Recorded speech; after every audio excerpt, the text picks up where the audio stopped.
કારણ કે શરૂઆતમાં ઉતરવાની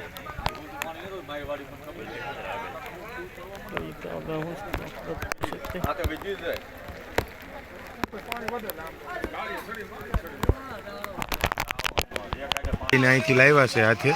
અત્યારે હજી એનડીઆરએફની ટીમ પહોંચી નથી અહીંયા અને આખી ગાડીની જે પોઝિશન છે એ હું તમને બતાવીશ આ ગાડીની પોઝિશન થઈ ગઈ છે બેમ એટલે ભાઈ મારે મોકલવાનું છે રાખજે હવે આ રીતે આનો બનાવ બની ગયો છે એટલે સાહેબ